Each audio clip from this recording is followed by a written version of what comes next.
آج میرے آفس میں پارٹی تھی کیونکہ میں مینیجر بن گیا تھا۔ سب سٹاف والوں نے مجھ سے پارٹی مانگی اور میں پارٹی کرنے کے لیے تیار ہو گیا۔ میں نے سارے سٹاف کو بہت اچھی پارٹی دی۔ ہم سب نے خوب انجوائے کیا۔ آفس سے گھر آتے ہوئے مجھے 12 بج گئے۔ ٹائم کا کچھ پتہ نہ لگا۔ رات کافی ہو گئی تھی۔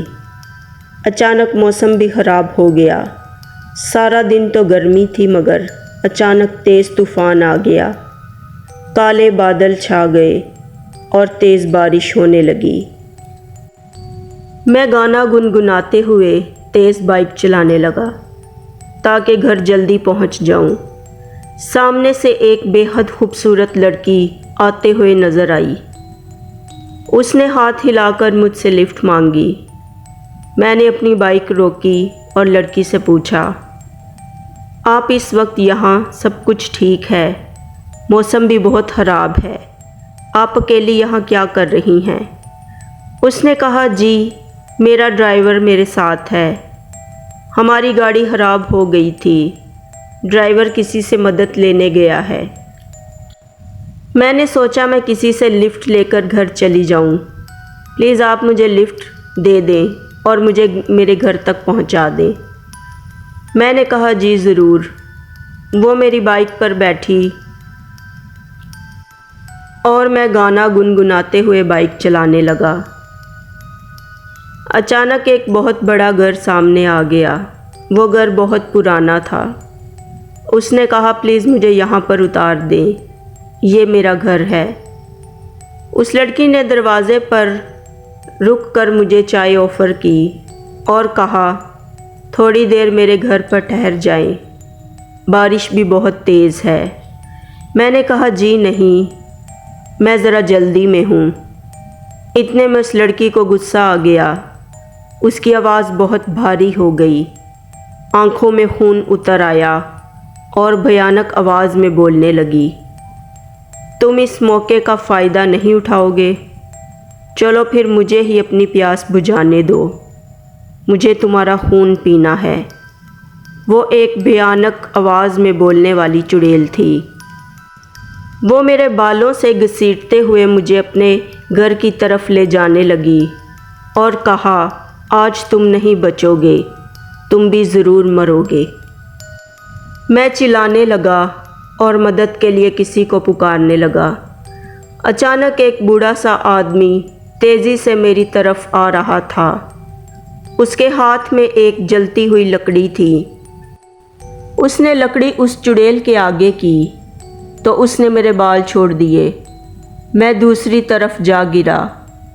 وہ چڑیل آگ سے ڈرتی ہوئی اپنے گھر کی طرف بھاگی۔ اس بوڑھے آدمی نے میرا ہاتھ پکڑا اور تیزی سے ہم دونوں بھاگنے لگے۔ وہ مجھے اپنے گھر لے گیا۔ وہاں اس کی بوڑھی سی بیوی بھی تھی۔ اب مجھے ان دونوں سے بھی ڈر لگنے لگا۔ رات کے 3 بج گئے تھے۔ اس بوڑھے انسان نے کہا، بیٹا ڈرو مت، تمہاری قسمت اچھی تھی کہ تم بچ گئے۔ وہ ایک چڑیل ہے جو جوان لڑکوں سے لفٹ لے کر ان کو مار دیتی ہے۔ تم خدا کا شکر کرو کہ تم سلامت ہو۔ میں نے کہا، بابا جی میں کچھ سمجھا نہیں۔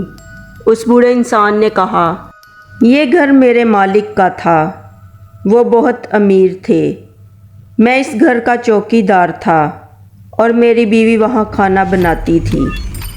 میرا مالک اور اس کی بیوی امریکہ میں رہتے تھے اور ان کا اکلوتا بیٹا تھا۔ مالک اور مالکن امریکہ گئے تھے۔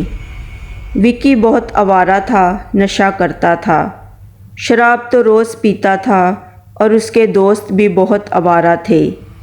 وکی اور اس کے دوست اس گھر میں رہتے تھے اور خوب عیاشی کرتے تھے۔ ایک دن ایک لڑکی رات کے وقت آفس سے آ رہی تھی۔ وکی اور اس کے دوست بھی اپنی گاڑی سے آ رہے تھے۔ وہ لڑکی رکشے سے نیچے اتری۔ اس کے گھر کا راستہ تھوڑا پیدل چل کے آتا تھا۔ وکی اور اس کے دوستوں نے جب دیکھا کہ لڑکی اکیلی ہے، رات بھی بہت زیادہ ہے، تو اس لڑکی کو اٹھا کر اپنے گھر لے آئے۔ اس لڑکی کے ساتھ زیادتی کی اور اسے مار ڈالا۔ صبح پورے محلے میں بات آگ کی طرح پھیل گئی۔ پولیس آئی، لڑکی کی ڈیڈ باڈی کو ہاسپٹل لے گئے اور وکی اور اس کے دوستوں کو پکڑ کر لے گئے۔ دوسرے دن مالک اور مالکن بھی آ گئے۔ ان کو سب کچھ پتہ تھا، مگر انہوں نے پولیس کو رشوت دی اور اپنے بیٹے کو اور اس کے دوستوں کو باہر نکلوا لیا۔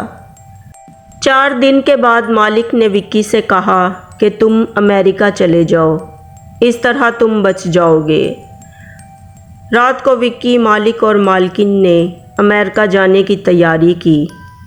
اگلے دن ان تینوں کی لاشیں ملیں۔ کہتے ہیں اس لڑکی کی روح نے ان تینوں کو مار دیا۔ بعد میں خبر ملی کہ وکی کے دوستوں کی بھی ایک حادثے میں موت ہو گئی۔ تب سے یہ گھر خالی ہے، یہاں پر کوئی بھی نہیں آتا۔ ہر روز یہاں سے رونے اور چلانے کی آوازیں آتی ہیں۔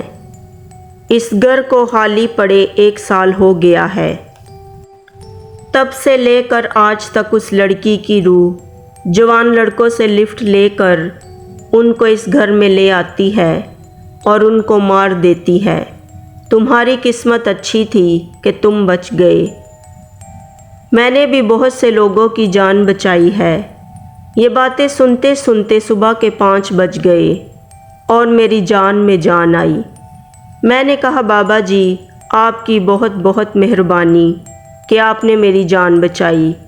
میں نے ان کا شکریہ ادا کیا اور اپنے گھر آ گیا۔